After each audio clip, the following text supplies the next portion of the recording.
In less than 6 minutes, you will learn 7 useful tips that will make your experience in Genshin Impact much better. While obtaining your first 4-star weapon is very exciting and will prove to be invaluable in the future, you are missing out on a lot of 3-star weapons that have lots of potential once they reach max refinement. You will notice that you can refine weapons by sacrificing an identical copy and increasing the special power of the weapon, which can be done up to 4 times. You can see for yourself just how powerful max refined 3-star weapon is against a twice refined 4-star weapon, and obtaining 2 copies of the same 4-star weapon is already challenging enough. Once you unlock Adventurer's Handbook, you will be able to go on hunts for various world bosses. Some of the common foes you will fight include Electro-Siphon mages who drop precious resources that are needed to upgrade your weapons. You can only hunt down a limited number of times before these pesky mages disappear and only show up again after more than 18 hours. If that's not enough, various mushrooms, ores, and flowers have different sets of cooldowns before they refresh. And we won't get into details, but it's safe to say that anytime you see a rare item such as crystal ore, Philanemo mushrooms, and many more, make sure you pick them up. These items will be needed for character ascension and weapon leveling.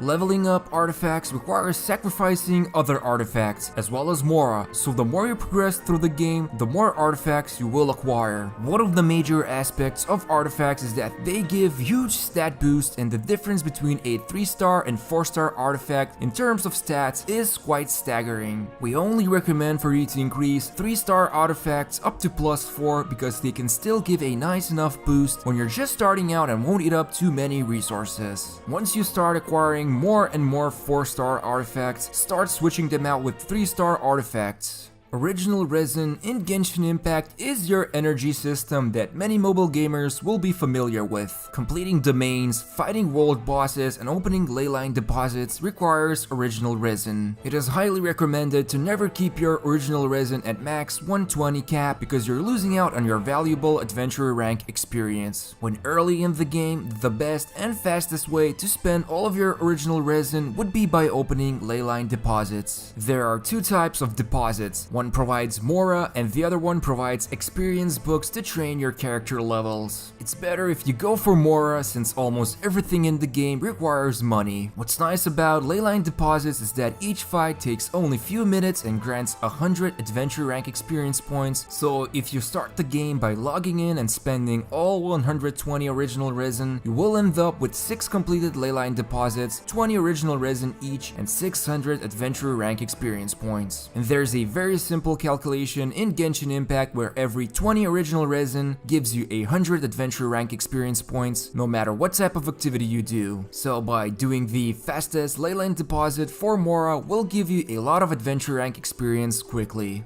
Climbing mountains is going to be part of your daily life in Genshin Impact. You will notice that stamina can run out pretty quickly and falling to your death becomes inevitable. To prevent yourself from instant death, if you see that you're about to run out of stamina while climbing, disengage from climbing and immediately do a downward attack. You should now fall down without taking any damage and maybe take out some enemies along the way. You will notice that for the first few days, Genshin Impact isn't really that challenging. This couldn't be further from the truth once you start unlocking higher world levels, which increase every monster's strength, including how much damage they inflict. Having access to food becomes especially crucial if you're lacking one of the few healers available in the game. Most importantly, eating food allows you to make mistakes and you can still beat challenges. There will be plenty of domains and trials where monsters just hit for too much damage and food will be the only way for you to survive, unless you're very good at dodging attacks. If you're watching this video and Genshin Impact is your first gacha game, then you need to understand why exactly do these games earn the gacha title. You are partially correct if you think that gacha means the wish system that the game uses for summoning new characters, but the more important emphasis is put on the progression system. Every gacha game always starts out easy, gives you lots of rewards for free, and then slowly but surely your progression starts to stagger and resources become harder to obtain. When you get into Genshin Impact, you need to decide who will be your main damage dealer and then put the resources in raising that character. You will not be able to raise everyone together without spending actual money, so your other characters will be behind, which is absolutely normal if you're a free-to-play player. However, if you're purely here to play the game for the story and explore the open world without bothering with the endgame content, which is currently only the Spiral Abyss, you don't need to worry and just follow these other mega tips to have a fun and easy experience with the game. If you found this video useful, make sure to subscribe to our channel and hit the like button.